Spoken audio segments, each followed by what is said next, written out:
This episode is brought to you by Anytime Fitness. We may talk a whole lot about sports, but when it comes to keeping fit ourselves, there's definitely room for improvement. I hit this point early July. I was just like, I am not in good enough shape. I started trying to walk at least 15,000 steps a day or hiking or just anything to keep my legs moving. Now it's the end of 2023. I feel great. I had a physical 3 weeks ago, and the guy was like, "You're doing great. You're doing better than you were 3 years ago." I felt great. Whatever your goals are, progress is possible thanks to Anytime Fitness. Get a personalized plan and support from an expert coach anytime, anywhere. Visit anytimefitness.com to try Anytime Fitness for free. Start to train for your life. Terms, conditions, and restrictions apply. See website for details. This episode is brought to you by Atlassian. Atlassian software like Jira, Confluence, and Trello help power global collaboration for all teams so they can accomplish everything that's impossible alone. Because individually we're great, but together we're so much better. Learn how to unleash the potential of your team at Atlassian.com. Atlassian.com. Atlassian. Tap the banner or visit this episode's page to learn more.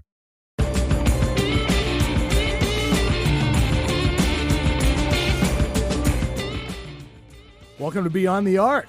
We're recording this on Sunday. We just saw the Sixers get destroyed by the Celtics in Boston in Game 7, 112-88. Boston advances to the Eastern Conference Finals to play the Miami Heat. I'm here with J. Kyle Mann, my co-host of the Ringers NBA Draft Show, and Tate Frazier, host of One Shining Podcast every week as well. Yeah. With Kyle Mann. Great to be here, KOC. I'm fired up. We just watched a Game 7. It was fun for a little while. A little bit. And then it wasn't. About half the game it was. Yeah. PJ Tucker, throwing up threes from the corner in the opening quarter of that game. But, man, then we saw in the second half, Tatum just absolutely took over. 51 points, broke the Stephen Curry record set in the first round against the Kings for most points in a Game 7. 17 of 28 in the game, 13 rebounds, 5 assists, 0 turnovers. I mean, we saw him dominate in a must-win game last year against Milwaukee in a Game 6. He did it again here, Tate. Yeah, Jayson Tatum, incredible in this game. And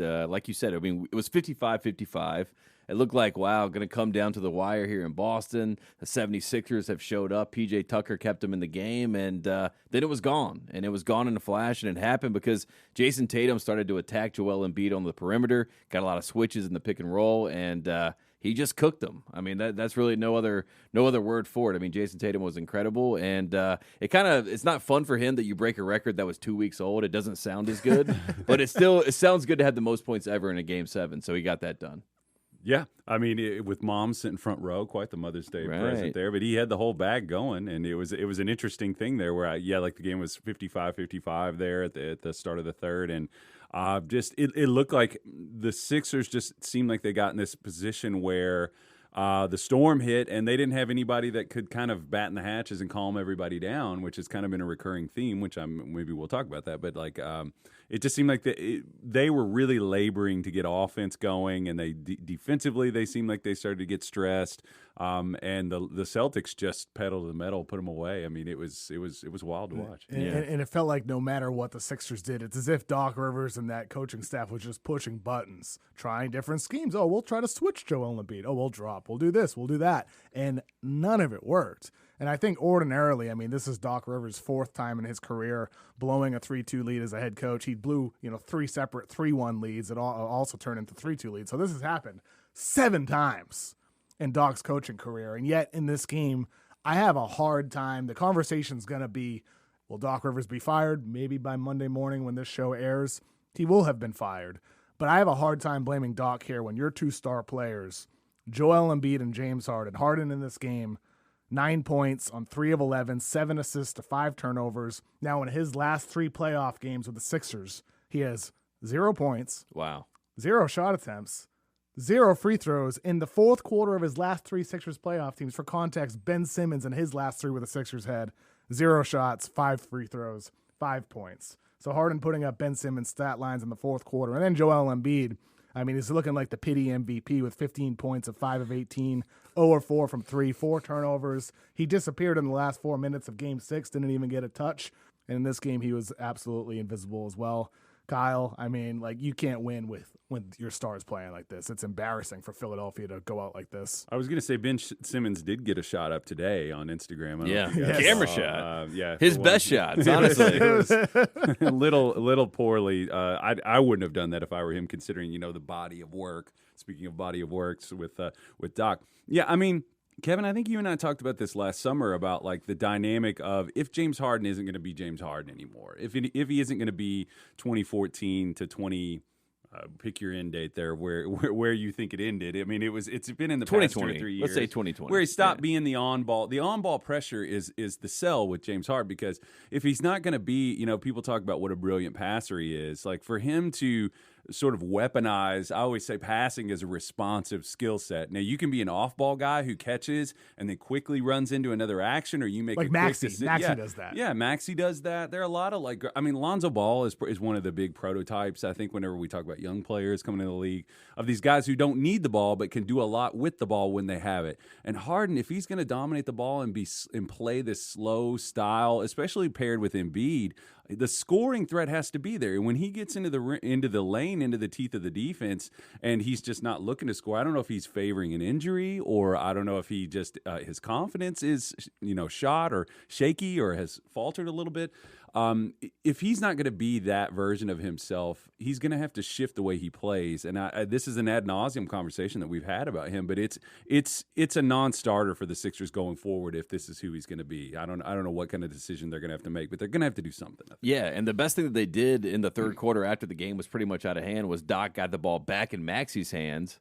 And I thought that was a little too late, you know what I mean? But they needed someone to initiate the offense that could be a little bit under control. Harden was not that guy today. And like you said, Game 7, your stars step up. The star of the Boston Celtics had 51 points. He set a record. The stars of the Sixers were no-shows. And as much as Embiid could talk about demanding the ball and running things through him, he didn't even want to touch the paint. I mean, half the time in these offensive possessions, he was getting grenade passes with 5 seconds on the shot clock, and he's 30 feet away from the basket. I mean, that's not on Doc Rivers, in my opinion, and a lot of people may say it is, but that comes down to stars, and it's got to be frustrating because Embiid has never made the conference finals. He has all the ability in the world. He should be winning championships, and he kind of got exposed on the perimeter today, and you and I, as we watched that, we said this is kind of a weird credit to Anthony Davis because we see him go out on the perimeter, guard someone like Stephen Curry, and he does a great job at that, and it's very unique to have that ability, and Embiid did not have that today against Tatum. I mean, Embiid got completely exposed throughout the series, and yes,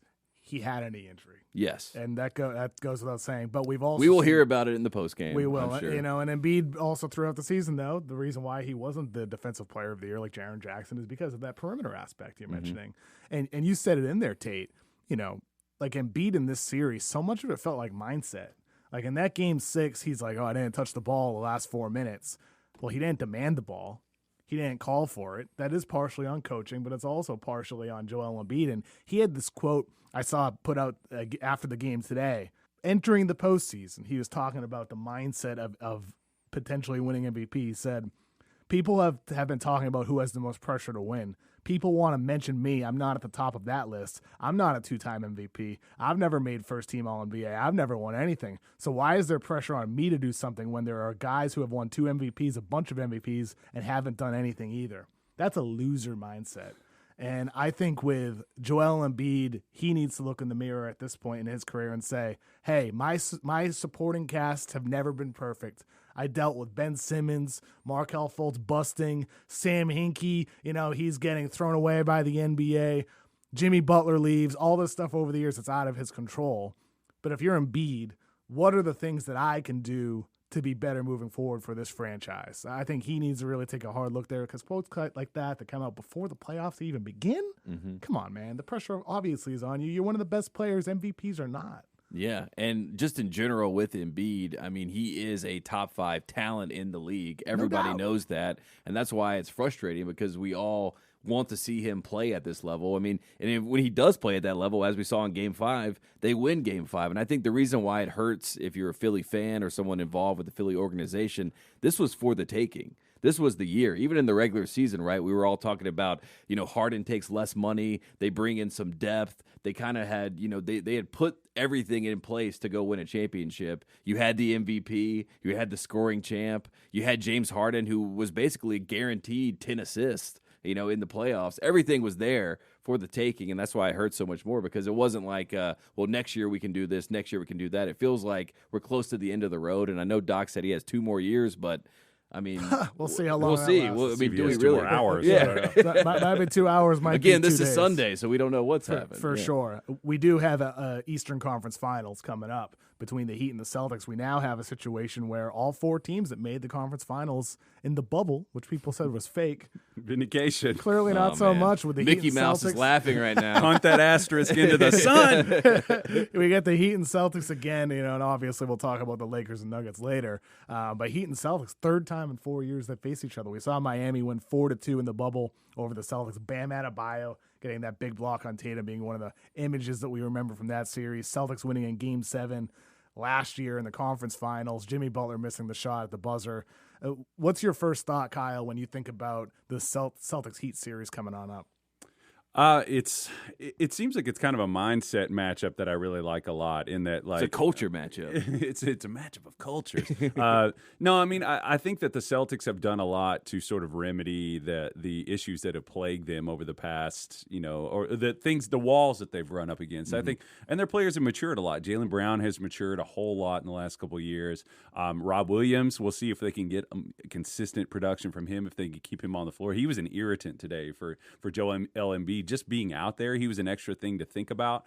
The other thing, too, is Brogdon and White have kind of come on, so it's not the exact run-it-back kind of thing, I don't think. I mean, I think that the Celtics have they're not going to run up against the offensive sort of pitfalls that the Knicks ran up against. Like, I don't think that the Heat are going to have that.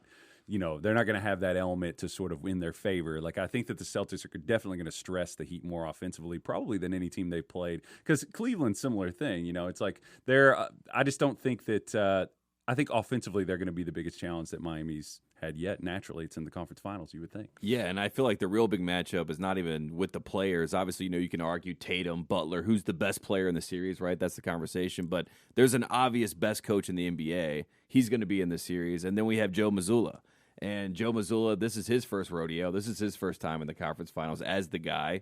And I just think Eric Spoelstra is going to probably put him to the test, right? I mean, that would be scary for me if you're the Boston Celtics. I polled around with somebody. Everybody kind of, I know you guys probably have this. You have your kind of your grand advisory of like the people you really, really trust. Checks and balances. Your basketball people you really trust, typically people that are in the sport. And I was kind of polling people. I was like, is Spoelstra, where is he in the conversation for best coach in the world? And pretty unanimously, people were like, he's either right there or he is. Like, there's obviously a lot of international coaches that probably wouldn't get their due in an American conversation about that. But Spoelstra is really going to put Mazzulla, like you said, to the test. And this is going to be a real baptism by fire, I think. I mean, well, that's going to be probably one of the advantages that Miami has is in the coaching category. Mazzulla, I think he did a good job to finish the series against the Sixers, made some good adjustments, putting Robert Williams on PJ Tucker in the corner, having him help off.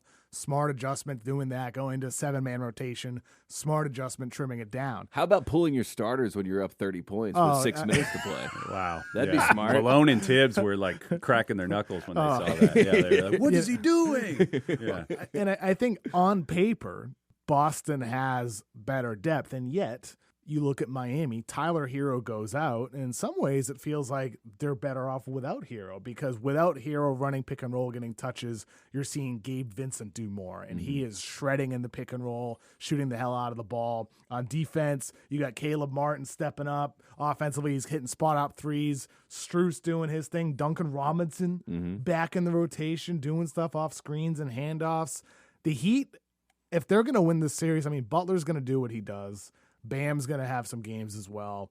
It's those role players that could swing the series in favor of Miami, in my opinion. And, they've done very well so far. Yeah, when you look at Miami on paper, it's almost, you're like, wait, what? This is the starting 5 that's in the conference finals. But then when you watch them play, they're so connected. They are disciplined. They don't waste possessions. And I think that would be my one knock on Tyler Hero. I'm not saying that they're not – I wouldn't say they're a better team without Tyler Hero. They're more explosive, obviously, when he's in the lineup, when he can come in and score in that second unit. But they are a more disciplined team, and they are a probably better playoff team without Tyler Hero wasting shots and wasting possessions. And it's very economical, everything that they do. And they can kind of just choke you out of a game, right? And there were multiple times where it looked like they would be out of games, especially in the Bucks series, right? The Bucks, by all intents and purposes, Game 5 was over until it wasn't. And Miami's just like, oh, these guys, they don't want this. We want this. You know what I mean? And I think that is what scares me if you're the Boston Celtics. Yeah, I think in the pursuit, coming away, talking about validating the bubble, coming away, like, what was Miami's mindset? You get to that finals, and you think, okay, maybe we're a little ahead of schedule, and we have these assets in our back pocket here that are potential high upside players, like Hero. You have Hero, and the thing back then was like, they were kind of not mirroring, but they were borrowing a little bit from that inverted, like, high post, split action, off-screen stuff that, like, Duncan Robinson and Tyler Hero were running at the time. And Hero was a little more of an off-ball player at that point, but the ambition was, okay, we have this guy that we think could grow into an on-ball creator.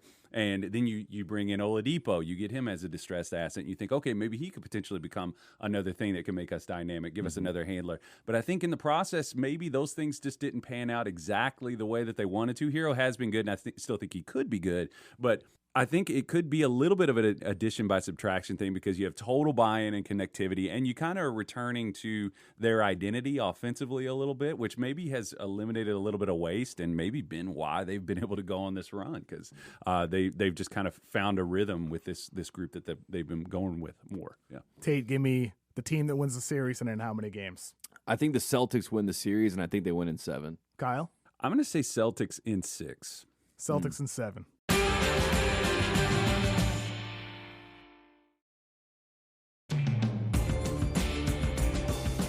Welcome back to Beyond the Arc. Let's talk about the other conference final series that we have between the Nuggets and the Lakers, the 1 seed versus the 7 seed. Both those teams won their series in the semis in 6 games. Nuggets are favored, minus 155 on FanDuel, Lakers plus 130. The number one question on my mind in this series is who guards Nikola Jokic? Because with Jokic, he isn't just some low-post bruiser. He isn't just a pick-and-pop three-point guy. Jokic runs through screens. They get him going like with stuff you would see run for Allen Iverson with the screen across the paint. You see him going through pin-down screens and down screens towards the basket. Like, watch Ayton. He's in positions he never has to be in before in that last round. It's like weird when you face Jokic. He does everything on the offensive end. And so for the Lakers, this is a non-traditional player, a megastar that you're going to have to contain. So who guards Jokic?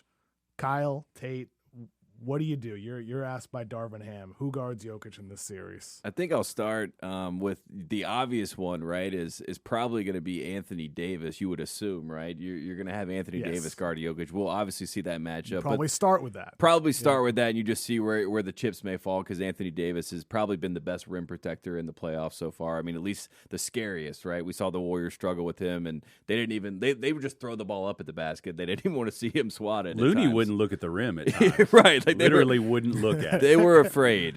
So that's fascinating. But the one that I think would be even more fascinating, you mentioned how Ayton is in odd positions on the court. I think a guy like Jared Vanderbilt, being able to stop him from getting a rebound and starting the break. And I think that is one of the beautiful things that Nikola Jokic can do is that he can almost be your point guard, your initiator, whatever you want to call him, and he starts the break himself. But if Jared Vanderbilt picks him up full court, do we take that away? And we saw Vanderbilt and Schroeder do that a lot with Curry. Get the ball out of his hands because he's such a creator, and then we'll let the other guys beat us. And I think Vanderbilt would be the one that would be fascinating for me. Kevin kind of illustrated the point here pretty well, which is like in the NBA, it's really fun whenever you can see, and I think we're seeing more and more of this when you put players in actions that they're not comfortable being in. Like chasing is the big one. Like if you want to put Anthony Davis in that kind of situation, he can chase, but he's more of a hang back and kind of calculated player. He's not the kind of guy that's going to play like that, stay attached. And if you put And he's got great timing too, like being able to judge in time when to step up and when not to. I think that's one of his greatest qualities. And I'm perpetually amazed by who Jokic can bully. Like if you talked about Vanderbilt, and I pulled up some clips just to see some of their half court matchups. And yeah, he has hounded Jokic full court, but Jokic will just get rid of it, and then he'll just take Vander, who's not a small guy. He'll take very athletic, very very strong, and 6'9", long wingspan. And good instincts, and Jokic will just bury him like on the block. So it kind of makes you wonder, you pick your poison. Is it going to be an AD thing where they hang back and AD just contests his jumper, or I don't know, floaters? It probably is just going to have to be a committee thing, honestly, because and that's the genius of Jokic, and like because if you go pure AD on Jokic, I think you really risk a lot as the Lakers, because their sort of superpower right now is AD back there playing center field, playing in a variety of defensive ways. And I don't know, that seems like that'd be a risky thing to do, doesn't it? Part of me would rather have AD defending Aaron Gordon and have him roam off of him. And like Aaron Gordon in the playoffs is shooting 38.5% from three. He shot 34% over the course of the season. So if you're the Lakers defense, you got to bank on somebody not shooting the heck out of the ball like Denver has throughout the postseason. So Aaron Gordon, maybe he falls to his career numbers over the next 4, 5, 6, 7 games, and he shoots low 30%, and then ends up being a win for your defense if AD's able to help off of him. And yet, you say that, but they can bring Gordon into ball screens as well. Yeah. And then they bring AD to the perimeter. So it's going to be, I really do think it will be a by committee situation for the Lakers, where it's going to be something you change up every single game, maybe every quarter, and just throw different looks at Denver so they don't know what's coming, and they're the ones who constantly have to adjust. And for the Denver side of things as well, it goes the other way too. Anthony Davis has been, LeBron was amazing in Game 7, but so was AD. The best player for the Lakers throughout the postseason has been Anthony Davis. And for the Nuggets, if you're pulling Jokic from the paint and having him defend AD on the perimeter, that could be an advantageous situation for the Lakers. Is there anything you think Denver can do? What should they do when it comes to defending Anthony Davis and LeBron James? I feel like Aaron Gordon has to be on one of those guys, right? I'd assume Aaron will probably go on LeBron at first. I mean, it's a good matchup. I don't really know, depending on how LeBron picks his spots in this theory. I'm also curious how, AD just being there is going to affect Denver's cutting game. I think that's going to be a whole new wrinkle for them during this series. But yeah, in terms of LeBron, I'd assume it'd be Gordon starting out on him. I would think. I would think so, Yeah. but I wonder, just with Mike Malone, comes from his dad, Brendan Malone, and I know that they understand that the Lakers are going to try to steal Game 1, so to speak. They might do like a little Hail Mary stuff where they open up the second half and have some weird matchups. And a lot of times in Game 1, you don't want to show your hand too early, but I think Denver has they're going to have a sense of urgency about this Game 1, and they may throw some different wrinkles. I like Gordon on LeBron to open up, but I also think that he might be able to give AD some trouble. I just don't like Jokic being pulled out and guarding AD. We saw that in the bubble. And if AD is making jumpers in that high post, mid-range, right in front of the three-point line where he steps in for that little pull-up, I just think that's a recipe for disaster. And Anthony Davis, like you said, KOC, he could be the best player in the playoffs when it's all said and done. And that's what he did in 2020. He was incredible. One of the themes for the Lakers in the entire postseason has been their X factor stepping up. Rui Hachimura going off. Austin Reeves, Game 1 against Memphis in the first round. LeBron and AD just letting him go off. We see Lonnie Walker have his big moment last round against the Warriors. So on and so forth. It's been a different guy all the time for LA, and the Nuggets as well. They've had different guys throughout the postseason have big performances. So let's go around the table here, starting with you, Tate, with our biggest X factor in this Lakers-Nuggets series, the guy who could swing the series in the favor of their team. I love Bruce Brown. I want to say that before I pick my guy. Bruce Brown was right there. It was He's neck awesome. and neck. He's just the winner. I don't know what. You can't measure a man's heart, but that guy's got a giant heart. That's all I know. Great fit with Joker, too. Great Awesome. fit. And a great signing that a lot of people made fun of, right, in the offseason. People were like, way to go, Denver. Way to put some people around Jokic. Turns out they made some pretty quality. They I'm going to just say weren't- doofuses made fun of that. They weren't watching Brooklyn. Right. He was playing center sometimes. I know. for the Anybody Nets. that watched was like, ooh, that's a good yeah. move. Yeah, I kind of like that For move. sure. But another good move is taking Michael Porter Jr. Yes. And Michael Porter Jr., I think he's the best fourth option on any team in the playoffs. He can get you 30 points.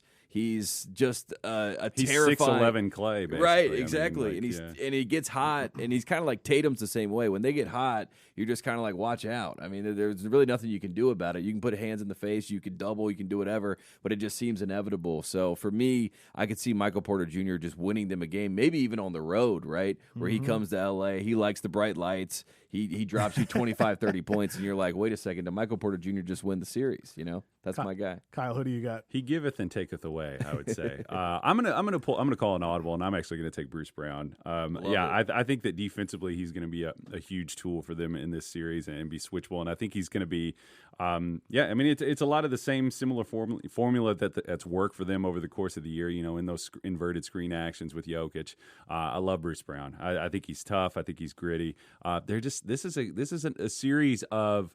There are a lot of sort of volatile, sort of fringe characters that could emerge. Like it Jeff feels Green. Like, it feels like a Sopranos episode. Like I feel like we could just see some some random character from some Mo family Bamba that we didn't know about. Yeah, could come in. Oh my God, is that Mo Bamba's music?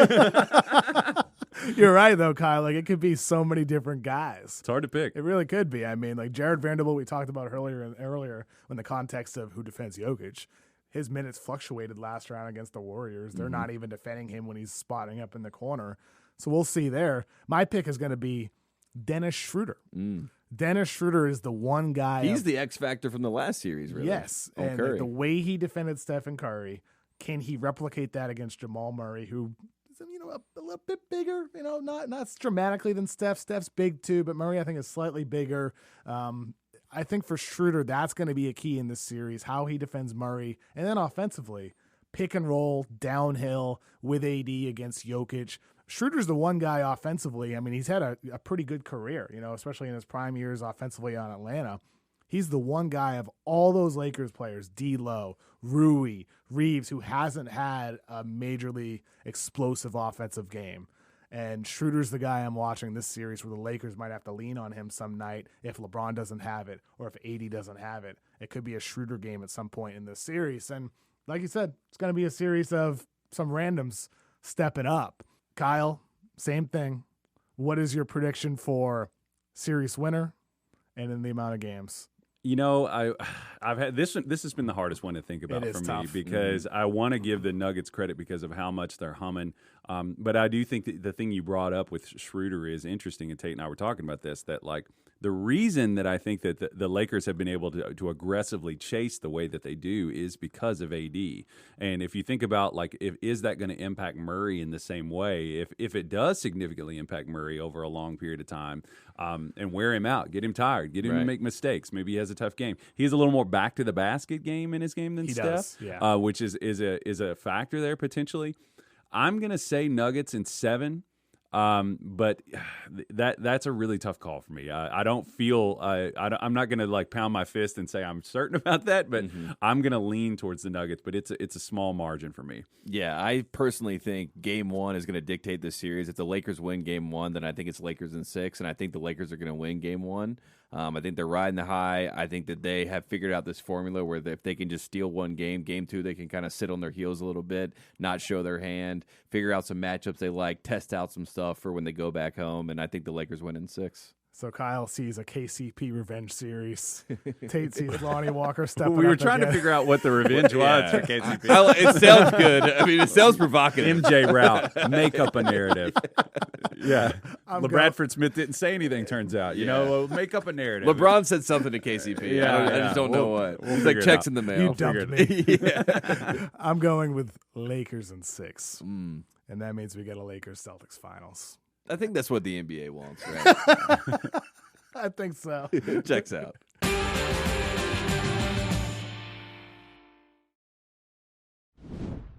All right, guys, let's talk about a team that's not in the Western Conference Finals, and that's the Golden State Warriors.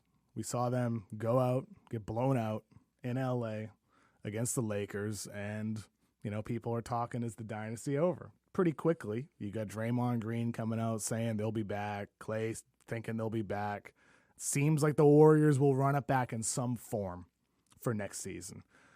The question is with them is, how much does this team need to evolve their system around Steph? How much do they need to change all of the other pieces around Stephen Curry because the two timelines has not worked.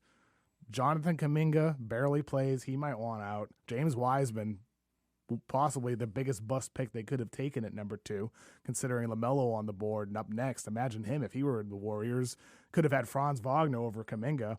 There's been some whiffs, some risks that haven't worked out, and now they're in the position that they are. Tate, what do the Warriors do from here? Is it the right thing to do to bring back Draymond and Klay for potentially hefty salaries? Where are you trying to build this team around Stephen Curry moving forward? I think I bring in that trio of Steph, Klay, and Dre, and I have a PowerPoint up, and it's just a picture of Tim Duncan.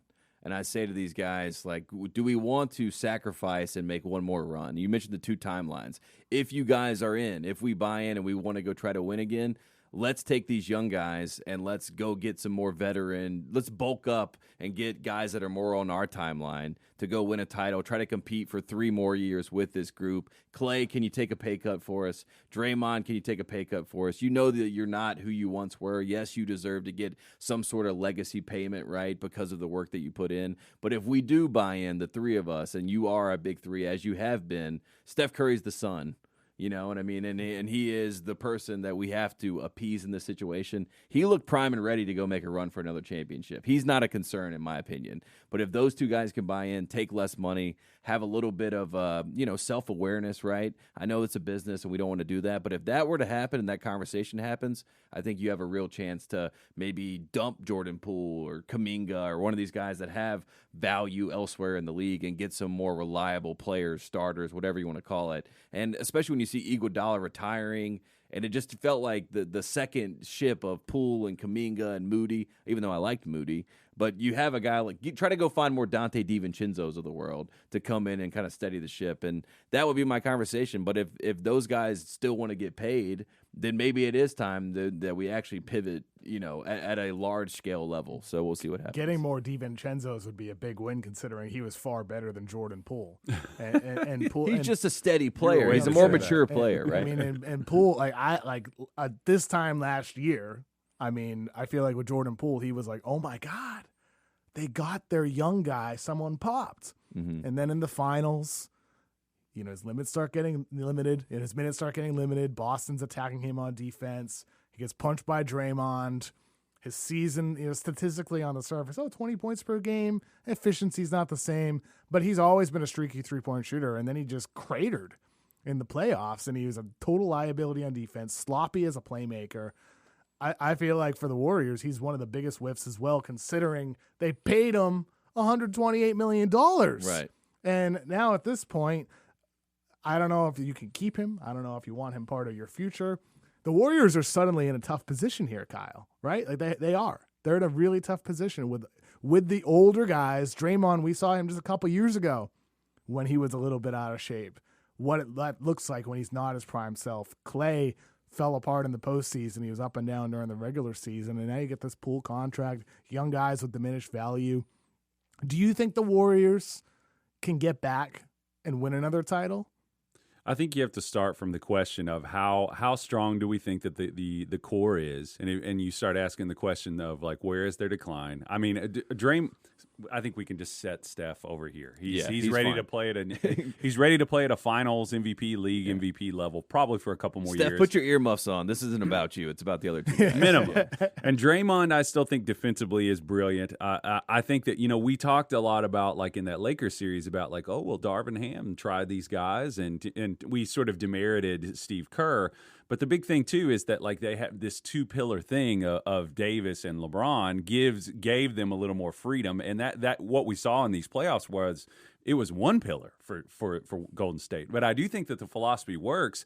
And the other thing too is that like Klay, Klay is going to have to look in the mirror. And I know he sells a lot of shoes in China. Maybe in a few years he could recoup some of that money. Yeah, he could shout out sacrifice. to Anta, I don't know, but I do think I don't see a seismic like philosophical shift from them. I think the way they play works. It'll continue to work. They just need to find a way to import more high quality decision makers, like you said. And then you start talking about like what is leverageable on our roster. Okay, there are probably Kuminga believers out there. He's still young. He still has a lot of things. I think great defensive moments anytime he got consistent run. Yeah, young guy. I mean, and you look at like what he could potentially do as a switchable player, as maybe even a spot up player someday.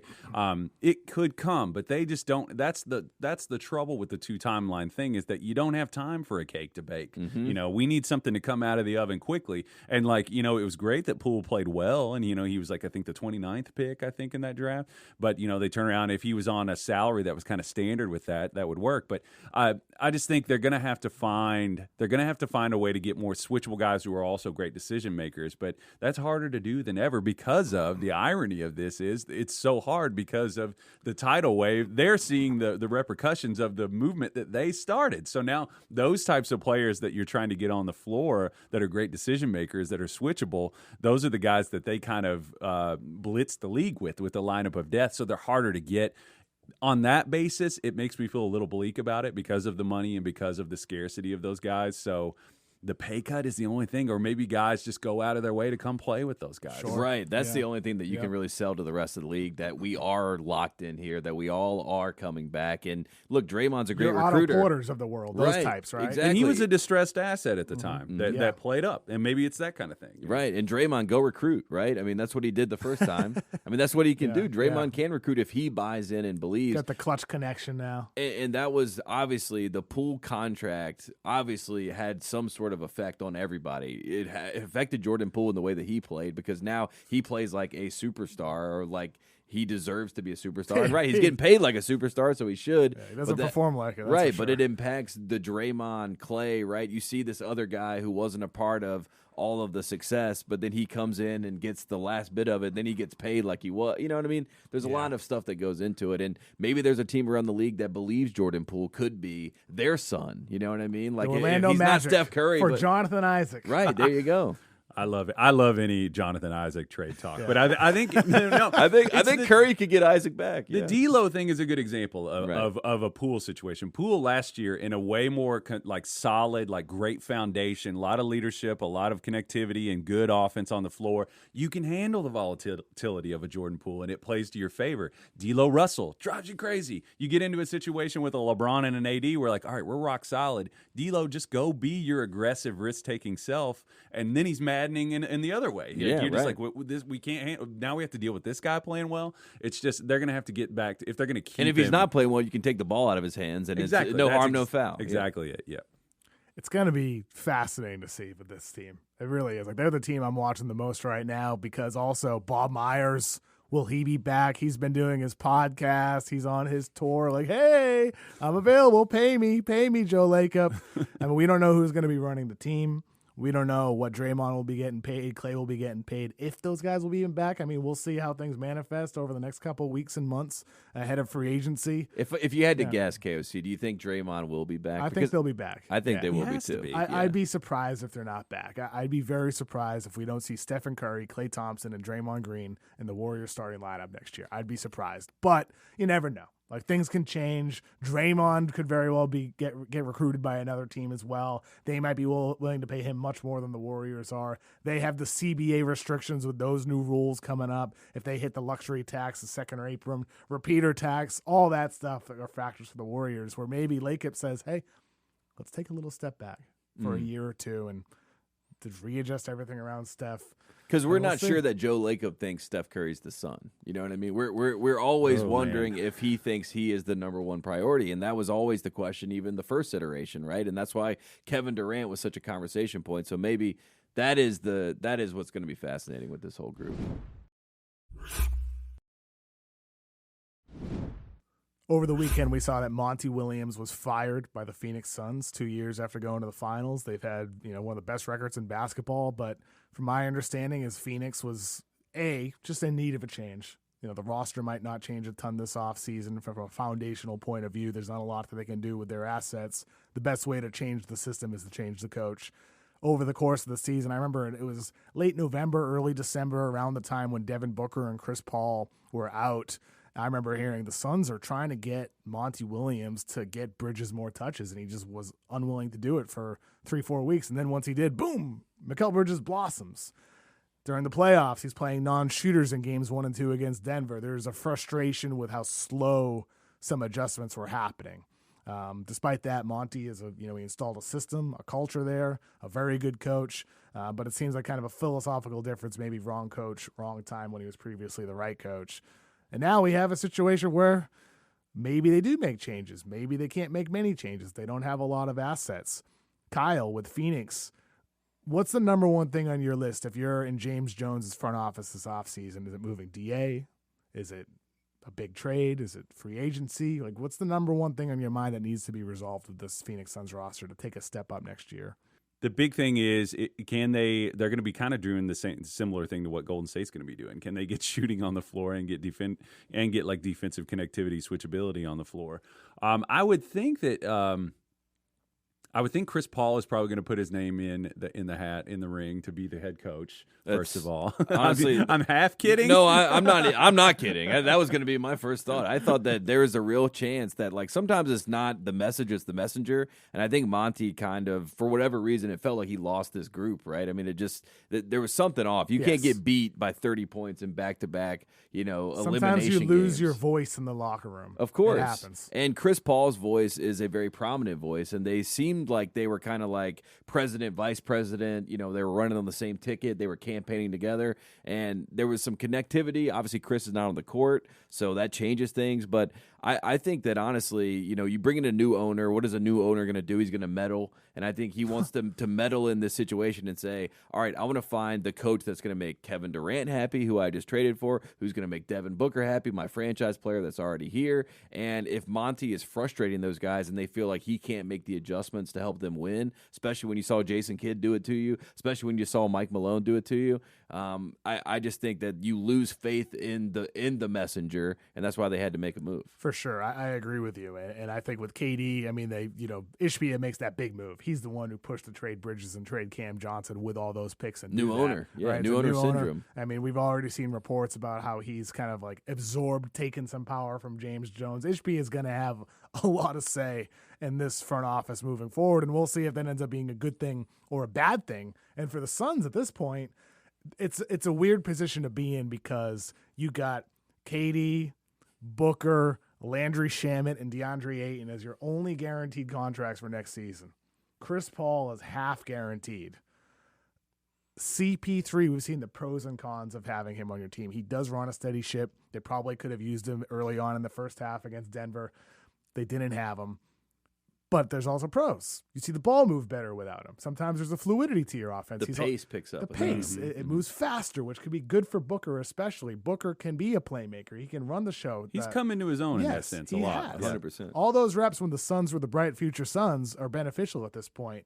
So there's pros and cons to CP3, never mind the fact that he just can't stay healthy. To me, the number one thing you have to do is finding an upgrade at point guard.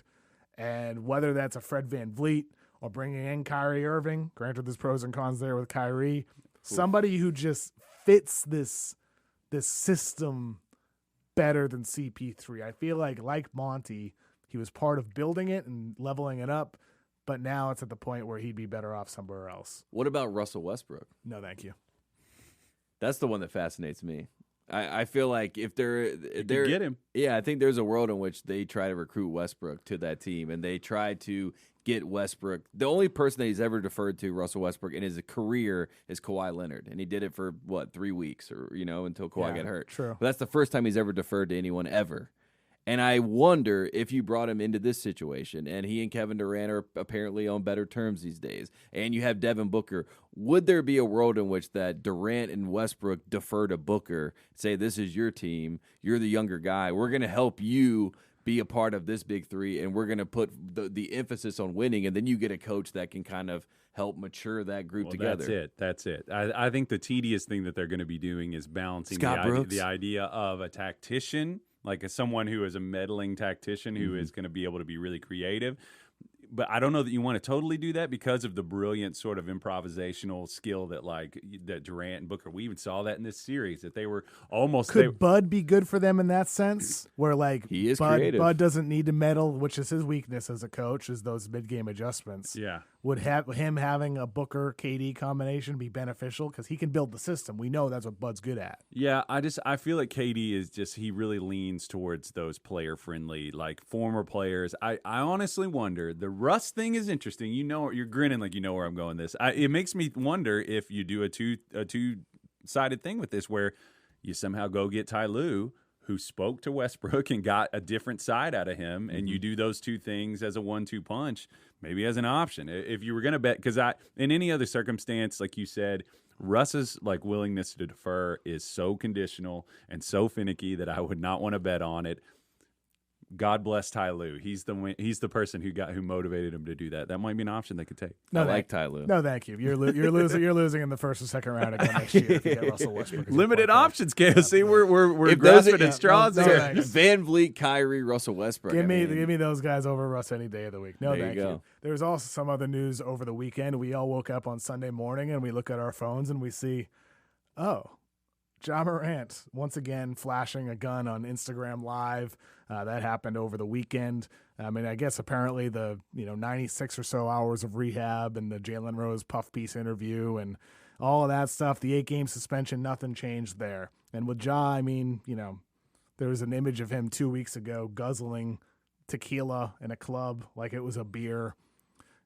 Nothing's changed with Ja. The moral aspect of this is a greater, broader discussion.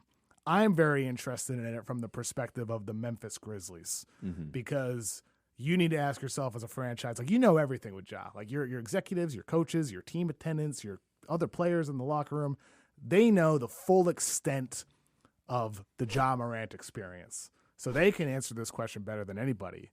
Do you have trust that Ja Morant can be professional enough to be the face of your franchise, the guy that you build around, the guy that you market? If the answer is yes, then yeah, you stand by Ja and you help him every way you can to grow into a man. He's only 23 right now. He's living his life like many 23-year-olds do. You try to help him out. But if the answer is no to that question, that you think Ja can't be that, I think you have to consider trading Ja Morant as soon as this offseason. He's signed through the 27-28 season. He's an all-NBA level talent. He's only 23 years old. So there's plenty of reason to keep him. We know how great as a player Ja can be. But if all that other stuff adds up, if there's the injury concern, we've seen him have so many scares with his reckless playing style. That needs to be factored in as well. You got to think about trading Ja this offseason if the answer is yes to that question. Am I crazy for feeling that way? No, I think it's like you said, it's a very large conversation about kind of where you stand morally with this situation, right? It doesn't. Right now, it's not impacting the basketball because, a lot of people thought he should have been on an all-NBA team this year. He's obviously one of the most electric players we've seen in the game in a long time. He is someone that should be a face of the young USA basketball crop with Zion, right? Those are the two guys we should all be pulling for at the end of the day. Fortunately, they're not. And unfortunately, they're not. Out, yeah. Right, and it has not panned out at all. And I think with the Ja situation, you have to, from a basketball standpoint, you look at his backup point guard. Pretty good, and when he does play, he wins you games, and he knows how to. They win a lot of games. Tyus Jones is a really good basketball player, so you kind of say to yourself, "Well, we can have Tyus be the guy while we go try to find who the other guy is, and maybe you can find that with the trade for Ja Morant." And you shop around the league and you say, where are the disgruntled stars elsewhere, like a Bradley Beal, whoever it may be? You go look around, and then where are the young stars that teams are like, I'm not sure, he might be, he could be. Could we go say, hey, Detroit, what do you think about Cade Cunningham for Ja Morant? And we try to get Cade down here. And we break the phone. I think. They'd hang up so hard it would break the phone. Well, it would explode. The Pistons, might hang up the phone there. But if you're calling the team with the number 2 pick and say, see what the value is. Ja Morant for Scoot Henderson. That's what we're talking about. And then maybe you build a deal from there where it's number 2 and X amount of future picks or other players. And something Tyus like that. can shepherd in Scoot. Like he can be your Scoot starter. 100% fits them culturally. We're getting way down the rabbit hole with that. But I think the big thing is what you said is that the basketball, they are kind of compartmentalized. One needs to solve itself for the other to sustain itself. And I think that Ja, his basketball on-court stuff, I think, there's still leverage there for them. And I think that would be the argument to make a move now before something even further goes south, where you're like, people around the league, I know there are people who have faith in him, and there's a lot of hubris from organization to organization. They're like, if he was here, yeah, he'd be exactly. fine, you know? How many billions of deals have gotten done on that line of thinking? That would be the argument to me if you were going to do it this summer, is that the basketball stuff still makes sense, and we can figure out the other stuff as we go. I mean, I think there's still be plenty of value in Ja, right? I mean, I think another organization would say, we'll take him into a different culturally different state, city. And maybe that resets his mindset, right? Yes. To see the Memphis Grizzlies say, yes, we did give you the keys to the franchise, but we also took those back from you. And maybe that creates some sort of humility that he goes and moves. Right. Where he's like, you know what? Shoulder. I'll prove this to you. Yeah, this is the biggest mistake Memphis has ever made. And you're trading me? Right. Everything I've done here? The fan base loves me? Right. And you're getting rid of me. That's insane. Angry Ja would be must-see television. Right. Yes. Right. We'd all be watching. Absolutely would be, which is why, like, if you're in the West, the Wolves or the Jazz. Jazz, you get plenty of picks you could do it. Wolves, they don't have a lot of assets, but they do have quality talent they could trade. Bars close early there. I know from experience. That'd be a great, I'm just saying. The Rockets, they Ja Morant in Utah would probably be the funniest cultural fit of all time. It would be great. Dude, make it happen, Danny Ainge. Make it happen. You remember the AI kid that was in the full outfit that went to the game, the little white kid that went full AI? Like, we're going to get a lot of those in Utah. We're going to have a lot of issues with that. Well, oh, my God. The Rockets, the opposite of Utah, he could have his jersey hanging in the wrong rafters next to James Harden if he's in Houston. But in the East, I think it's more likely Memphis would want to send him to the other conference. So in the East, you got teams that are desperate. You got like the Bulls, the Wizards. They want to take a step up. They want to be something. Teams with talent but in need of a centerpiece like the Nets and the Knicks, bigger market. And then younger teams who have assets, the Magic, the Raptors. I think a lot of those teams, they like, despite everything, they'd be like, yeah, we'll bring in Ja Morant and we'll turn him into the megastar, the face of the franchise, the guy who's on Nike billboards and shoe stores. We can turn him into that and make it a reality. I think a lot of those teams can end up wanting Ja Morant. Yeah, I could see Masai Ujiri getting on the phone and saying to himself, we got some picks, we got some players we'll throw into this, and we'll make him a star here. And if you're Nike, I mean, that's a whole nother conversation because he is supposed to be the guy. It was supposed to be Zion is at Jordan, which is a Nike brand, and it's supposed to be Ja at Nike. And these two guys are supposed to sell shoes and be the face of the brand. You did some scouting earlier today, you were saying. Yeah, I went to the Nike Los Angeles store here at the Grove. I just wanted to see if they had any Ja memorabilia. Huge setup. Get it before it's gone. And I'm taking a picture of it, and the guy that works there is like, yeah, man. He's like, you need to get that now. So the people are aware. They are very aware. It's gonna be very interesting to see what Memphis does, and you hope for Ja. He's this young kid. He's got some bad influences in his life. Where's Tony Allen? Where's Zach Randolph? Let's bring them in. Let's have them as advisors. Let's let them, because Zebo was a franchise player for this team, and if you know anything about Zebo, I mean, he's out there. You know what I mean? For sure. He's really with the shits, as the kids would say. You know what I mean? And he was a great leader for this franchise, and people forget they were up 2-1 on the 2015 Warriors. They could have won that series before Draymond and Curry got it all right. So I don't know. I think there's people. You want to make it work. Yes. I mean, you want if like that the question earlier. I don't want to give up on Ja. Do you feel like he can be the face of your franchise? You feel like he can be professional? If the answer is yes, you got to do everything you can to make it work because of how special of a talent that he is. Mm-hmm. But if no, like you have Desmond Bane, you have Jaren Jackson Jr., who not only is a defensive player of the year, but he's a knockdown 3-point shooter. He showed more off the dribble. There's a lot of, and maybe he's your franchise player. Maybe, and like you get so much young depth on that team where if you did move Ja and just recalibrate the pieces, you could still be a very good team like you have been without Ja in recent years when he's been out for suspensions or for injury, whatever it might be. You can still have a lot there. Like the point is with Memphis, they have so much good with Ja that if you are without him, you can still be special moving forward. And so for Memphis, they have some tough questions coming up this offseason. They really do.